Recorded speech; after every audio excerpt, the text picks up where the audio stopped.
नमस्कार, प्रणाम, हर हर महादेव। मैं डॉक्टर नीतू सिंह, आप सबका स्वागत है एक बार फिर से मेरे चैनल पे। अगर मेरे चैनल पे नए हैं तो चैनल को सब्सक्राइब ज़रूर करिए फ्रेंड्स। और आपको वीडियो कैसी लगती है ये कमेंट्स बॉक्स में आके ज़रूर बताइए, कमेंट्स ज़रूर करिए। आप लोगों का कमेंट्स पढ़ के हमें अच्छा लगता है। और वीडियो को हमेशा एंड तक देखिए। आज हम बात करने वाले हैं नींद नहीं आने की प्रॉब्लम, मतलब अर्ली साइंस ऑफ इंसोमेनिया। एक प्रॉब्लम है जो आज के टाइम में बहुत तेजी से बढ़ते हुए देखा गया है। बहुत से लोग हैं जो नींद नहीं आने की प्रॉब्लम से ग्रसित है। और ये एक ऐसी प्रॉब्लम है जो बहुत तेजी से बढ़ता है, बहुत तेजी से आपकी लाइफ में ऐड हो जाता है। बहुत ऐसे लोग हैं जिनको इसकी प्रॉब्लम है लेकिन समझ नहीं पाते हैं कि आखिर नींद नहीं आने का रीज़न क्या है। क्या ये कोई प्रॉब्लम है या आपकी कोई मानसिक स्थिति है या क्या है। तो इसको जानने की लोग कोशिश नहीं करते हैं। ये एक प्रॉब्लम है। लाज़मी है कि अगर आप 7-8 घंटे की नींद लेते हो और उसके बाद अगर आप फ्रेश फ़ील करते हो तो एक नॉर्मल सा है। लेकिन आप अगर 7, 8, 10 घंटे की नींद लेने के बाद में भी आपको लगता है कि आप फ्रेश फ़ील नहीं कर रहे हो, आपके अंदर थकान सा है, बहुत टायर्डनेस है और बहुत ज़्यादा आपको लग रहा है कि आप सोए तो हो लेकिन आप बहुत थके हुए हो, शायद आपको एक अच्छी नींद नहीं आई है, आप एक अच्छा स्लीप नहीं ले पाए हो। तो रीज़न है, तो ये आपको समझना होगा कि ये साइन है कि आप इंसोमेनिया के आप शिकार हो रहे हो या धीरे-धीरे वो आपकी लाइफ में एंटर कर रहा है। तो अगर कुछ ऐसी प्रॉब्लम आपको दिख रही है कि आप बिस्तर पे आ तो रहे हो, सो मतलब एक कंफर्ट आपका बिस्तर है और कोई ऐसी प्रॉब्लम नहीं है, कुछ भी ऐसी चिंताएँ नहीं है, लेकिन आप बिस्तर पे आ रहे हो, करवटें ले रहे हो, आप 1 घंटे, 2 घंटे आप इंतज़ार कर रहे हो कि नींद आ जाए। क्योंकि स्वाभाविक है, अगर हम बिस्तर पे आते हैं, थके हुए होते हैं, तो 5 से 10 मिनट में नींद आ जाती है। अगर आपको लगता है कि 1 घंटे, डेढ़ घंटे आप करवटें बदल रहे हो और आपको नींद नहीं आ रही है, तो आपको समझना होगा कि ये आपका शुरुआत है इंसोमेनिया का। ये प्रॉब्लम आपकी ज़िंदगी में आ रहा है, घर कर रहा है। तो इसके लिए आपको सतर्क हो जाना होगा और इस पे आपको वर्क करना होगा। बहुत सारे ऐसे जो मेडिटेशन है, योगा है, प्राणायाम है, जो मैंने आप लोगों को बताया है। अगर आपको ऐसी कोई प्रॉब्लम हो रही है, आपको लग रहा है कि कुछ ऐसे सिम्पटम्स आ रहे हैं, अब जहाँ सिम्पटम्स की हम बात करें, तो वहाँ पे आप देखोगे कि फर्स्ट, जैसे कि मैंने आप लोगों को बताया कि आप अगर 7 से 8 घंटे की नींद ले भी रहे हो, फिर भी आपको थकान महसूस हो रहा है, आप बहुत टायर्ड फ़ील कर रहे हो, आप सुबह आपको लग रहा है कि मतलब एक अच्छी नींद मुझे आई ही नहीं, जबकि आप सोए हो। लेकिन आपको क्या लगता है इसमें कि अगर आप सोते भी हो तो नींद बहुत हल्की होती है। मान लो कि आप 10 बजे सो गए, लेकिन इसमें क्या है, अगर प्रॉब्लम है इंसोमेनिया के, अगर आप शिकार हो रहे हो, तो आपको 3 बजे, 2 बजे, 4 बजे ऐसे करके आपको नींद खुल जाएगी। उसके बाद आपको नींद नहीं आएगी। लक्षण अगर सिम्पटम्स देखें तो पहला मैंने आपको ये बताया। दूसरा कि आप देखोगे कि आप किसी बात पे फ़ोकस नहीं करोगे। लाज़मी है कि अगर आप सारी रात नहीं सोए हो या आप करवटें बदल रहे हो, आपके मन में कुछ नहीं है, आप कोई ऐसे प्रॉब्लम से ग्रसित नहीं हो, लेकिन आपको लग रहा है कि जो आप करवटें बदल रहे हो, नींद नहीं आ रही है और कुछ भी ऐसे दिमाग में नहीं आ रहा है, तो आपको समझना होगा कि ये इंसोमेनिया का आपको प्रॉब्लम है और आप सो नहीं पा रहे हो। जल्दी-जल्दी नींद खुल जाना। वैसे अगर नींद खुलती है, अगर हमें वॉशरूम जाना होता है या हमें पानी पीना होता है, तो उसका वो एक नॉर्मल थिंग है। लेकिन आपको अगर लगता है कि आप अचानक से उठ जा रहे हो क्योंकि आप नींद में हो, 5 से 10 मिनट की आपने नींद ली और उसके बाद आप अचानक से उठ जाते हो, आपकी आँखें खुल जाती है, फिर आपको नींद नहीं आती है। आप बहुत कोशिश करते हो सोने की, आपको नींद नहीं आती है, तो ये भी साइन है इंसोमेनिया की। आप बिल्कुल फ़ोकस नहीं करते हो, आपको याद नहीं रहती है या आप कुछ याद करना चाहते हो, तो आपको याद नहीं आती है। आप भूल जाते हो, किसी भी काम को आप करते हो, आप भूल जाते हो, आप सोचते हो कि आपके साथ ऐसा कैसे हो सकता है, आप ऐसे तो नहीं हो।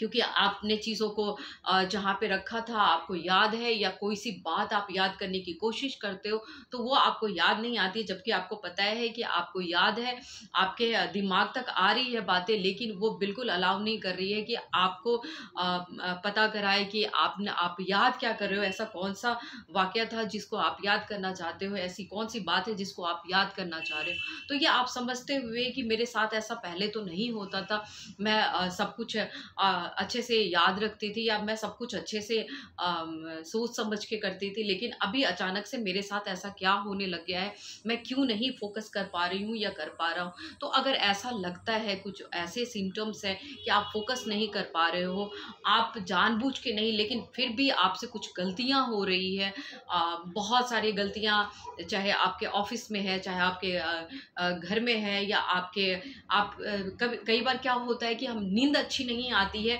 तो हम बोलना कुछ और चाहते हैं और बोल कुछ और देते हैं, करना कुछ और चाहते हैं, कर कुछ और देते हैं। ये जो एक साइन है कि एक पुअर स्लीप की आपको एक अच्छी सी नींद नहीं आई है।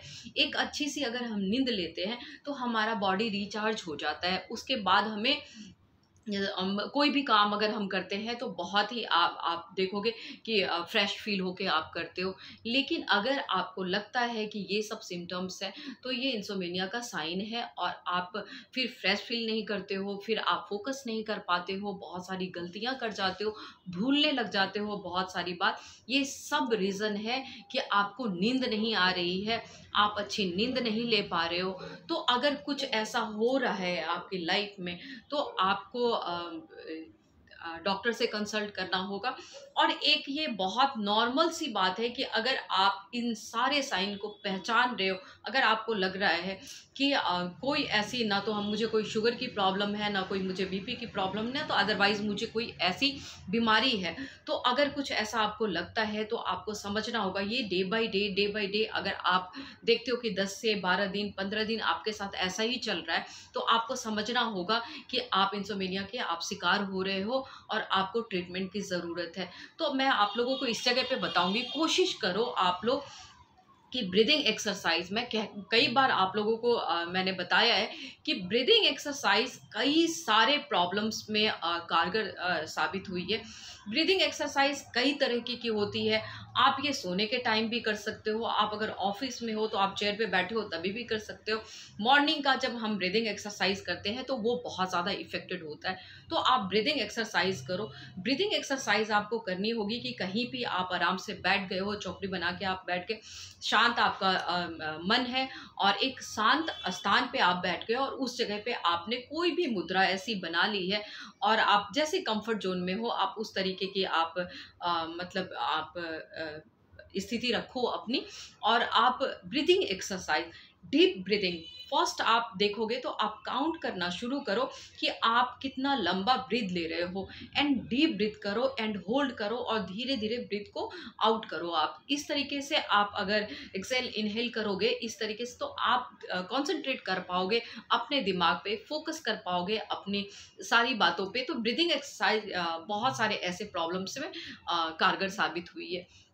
दूसरा मैं कहूँगी कि अगर आपको ये नींद नहीं आने की प्रॉब्लम है, इंसोमेनिया की अगर आपको प्रॉब्लम है, तो कोशिश करिए कि आप अपने लाइफ में योग निद्रा सब आसन का आप मतलब नित्य प्रतिदिन अभ्यास आप करिए। ये आप अपने रूटीन में लेकर आइए। सब आसन अगर आप करते हो तो ये पूरे बॉडी पे आपका दिमाग केंद्रित होता है, फोकस करता है, एक एक पार्ट टू पार्ट आप अपने आंखें आपकी बंद रहती है, लेकिन आप बंद आंखों से अपने आप पूरे शरीर को देखते हो। यहाँ पे आप बिल्कुल शांत हो जाते हो, स्थिर हो जाते हो, सहज हो जाते हो, सजग हो जाते हो। तो सब आसन बहुत कारगर है। आप अगर मेरी वीडियो देखोगे तो बहुत, आप नीचे जाके देखो तो बहुत ऐसे हैं जो योग निद्रा और सब आसन के मेरे वीडियोस आए हैं, तो आप लोग देख सकते हो। आप लोगों का अगर डिमांड होगा, आप लोग अगर कहेंगे तो मैं सब आसन का फिर से आप लोगों के लिए वीडियो बनाऊंगी।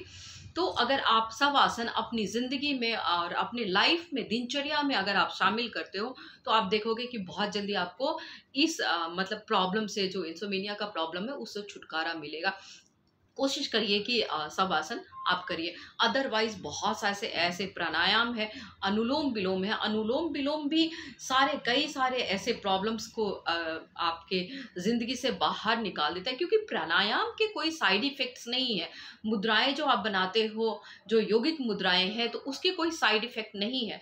आप दवाइयों के साइड में नहीं जाके कोशिश करो कि मॉर्निंग के टाइम, इवनिंग के टाइम, जब भी आपके पास टाइम होता है, कोई एक्सक्यूजेस मत बनाओ आप अपनी लाइफ के लिए, क्योंकि लाइफ अगर आप स्वस्थ हो, आपका लाइफ अच्छा है, क्योंकि अगर आप एक स्वस्थ शरीर के मालिक हो तो बहुत सारी चीज़ें आप कर सकते हो और बहुत सारा आप कार्य आसानी से कर जाते हो। तो first of all, first priority आपकी होनी चाहिए कि आप स्वस्थ रहिए। स्वस्थ रहने के लिए आपको मॉर्निंग में उठना होगा, आपको ब्रीदिंग एक्सरसाइज, आप वॉक करिए, प्राणायाम करिए, बेसिक योगा है आप वो करिए।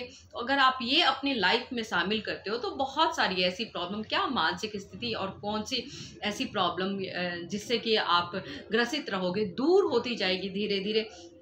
प्राणायाम एक ऐसी प्रक्रिया है फ्रेंड्स कि जिसके कोई साइड इफेक्ट्स नहीं है, बट आप देखोगे तो पॉजिटिव इफेक्ट्स ही है, सारे पॉजिटिव इफेक्ट्स हैं। तो कोशिश करिए कि प्राणायाम और मुद्राएं, यौगिक मुद्राएं और बेसिक योग जो है आप अपनी लाइफ में इंक्लूड करें, आप अपने दिनचर्या में शामिल करें। अब ये मैं बताऊंगी, जैसे इंसोमिनिया की प्रॉब्लम है, ये बहुत रिलेट करती है एंजाइटी से, क्योंकि क्या है कि ये समझ नहीं आता है कि पहले एंजाइटी आई या पहले इंसोमिनिया आई, क्योंकि ये एक ऐसी प्रॉब्लम है कि ये एक दूसरे का मतलब कहे तो पूरक है, एक दूसरे के साथ में है। तो जब आपको नींद नहीं आती है तो आप धीरे धीरे एंजाइटी के आप शिकार हो जाते हो, डिप्रेशन के शिकार हो जाते हो, चिड़चिड़े हो जाते हो, कहीं मन नहीं लगता, आपको उदास रहने लग जाते हो। रीज़न होता है कि आपने एक अच्छी नींद नहीं ली, एक आप मतलब अच्छा स्लीप आपने नहीं लिया। बेड अच्छा होते हुए, बिस्तर अच्छा होते हुए, आप बहुत कंफर्ट जोन में हो, लेकिन आपको नींद नहीं आ रही, आप करवटें बदल रहे हो, कभी इस करवट कभी उस करवट।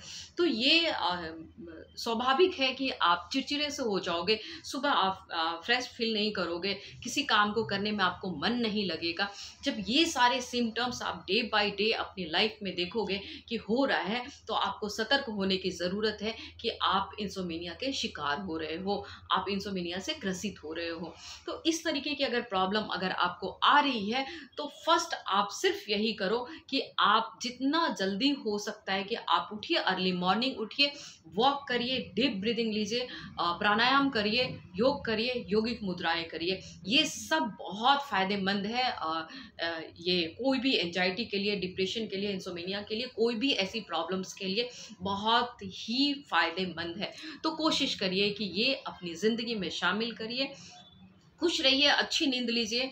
अच्छा, अगर आप 1 घंटे की भी नींद, मेरा तो यही मानना है कि 1 घंटे का भी अगर आपने पावर नैप बहुत अच्छा अगर आपने स्लीप लिया है, अगर आपको बहुत अच्छी नींद आई है, तो आप फ्रेश फ़ील करते हो। ज़रूरी ऐसे तो कहते हैं कि 8 घंटे की नींद बहुत ज़रूरी है, लेकिन कई बार बहुत सारे ऐसे काम होते हैं, जैसे कि मैं अपने ही काम में देखती हूँ तो बहुत कम मैं नींद ले पाती हूँ। लेकिन मैं देखती हूँ कि अगर मैंने हाफ एन आवर या 1 आवर मैंने एक अच्छी सी नींद ले ली है, तो मैं फ्रेश फ़ील करती हूँ। तो एक अच्छी सी नींद लेनी हमारे स्वास्थ्य के लिए बहुत ज़रूरी है और हमारे मानसिक स्थिति के लिए बहुत ज़रूरी है, क्योंकि एक अच्छी नींद नहीं आती है तो हमारा दिमाग बिल्कुल स्थिर नहीं रहता है, चिड़चिड़ा हो जाता है, गुस्सा, झुंझलाहट और थकान महसूस करना, टायर्डनेस होना अपने आप में नहीं, जो अगर कोई बहुत ज़रूरी काम है उसको स्टॉप कर देना, हम काम नहीं करते हैं उस काम को, बार-बार किसी चीज़ को भूल जाना, बहुत याद करने के बाद, बहुत दिमाग पे जोर देने के बाद भी जब हमें याद नहीं आती है तो झुंझलाहट होती है। तो इस तरीके की अगर प्रॉब्लम्स हो रही है तो इमीडिएटली अपने लाइफ को और अपने लाइफ़स्टाइल को आप चेंज करो। जैसे ही आप लाइफ़स्टाइल को चेंज करोगे, जैसे आप देखोगे कि आप मॉर्निंग उठ रहे हो, आप मॉर्निंग में उठिए, अफर्मेशन आप भेजिए ऊपर यूनिवर्स में, आप अपने आप से बात करिए, आप प्राणायाम करिए और आप देखिए कि कैसे स्वस्थ रहते हैं और कितनी अच्छी आपको नींद आती है।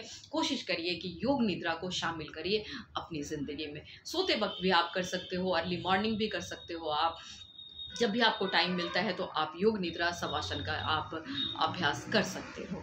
तो आप सबों के लिए बहुत सारी शुभकामनाएं कि आप स्वस्थ रहें। भगवान से, महादेव जी से मेरी यही प्रार्थना रहती है हमेशा कि आप मानसिक तौर पे और शारीरिक तौर पे और भावनात्मक तौर पे आप सब हमेशा स्वस्थ रहिए, क्योंकि जब हम इन तीनों बातों से स्वस्थ रहते हैं तो ऑटोमेटिक है कि हमारा सारा कार्य बहुत आसानी से हो जाता है, बहुत ही सामान्य तरीके से हो जाता है। तो एक अच्छी नींद लीजिए, प्राणायाम को अपनी ज़िंदगी में शामिल करिए और कोशिश करिए कि खुश रहिए। हर छोटी छोटी सी बातों को आपको ज़िंदगी में खुशियों के तौर पे शामिल करना होगा। बड़ी बातों में कुछ नहीं रखा है। जब आप छोटे छोटे से बातों में खुश होना शुरू कर दोगे ना, तो आप देखोगे कि आपके लिए कोई भी कठिनाइयाँ कितना ईज़ी हो जाता है। कोई भी प्रॉब्लम, चाहे वो शारीरिक तौर पे हो, चाहे वो मानसिक तौर पे हो, आप यूँ भी अपनी लाइफ से भगा देते हो। तो जब आप खुश रहते हो, हँसते रहते हो, मुस्कुराते रहते हो, टेंशन नहीं लेते हो आप, टेंशन आती है, नॉर्मल सी है, लेकिन टेंशन को आपको हटाने की आपके अंदर काबिलियत भी होनी चाहिए। जब आप ये सब गुण अपने अंदर ले आते हो, तो एक आप स्वस्थ शरीर के, स्वस्थ मानसिक स्थिति वाले व्यक्ति के मालिक कहलाते हो। तो कोशिश है मेरी हमेशा रहती है कि आप ऐसे ही कहलाएँ और आप ऐसे ही रहें। हँसते रहिए, मुस्कुराते रहिए, एक दूसरे का साथ देते रहिए, स्वस्थ रहिए मानसिक तौर पे, शारीरिक तौर पे, भावनात्मक तौर पे। और मिलते हैं अगली वीडियो में, हँसते, मुस्कुराते, खिलखिलाते, एक दूसरे का साथ देते हुए, कमेंट्स करते हुए, वीडियो को एंड तक देखते हुए कैसा लगता है ज़रूर बताइए, और हर हर महादेव कहते हुए आप सबके लिए बहुत सारी शुभकामनाएँ। हर हर महादेव। मिलते हैं हँसते हुए।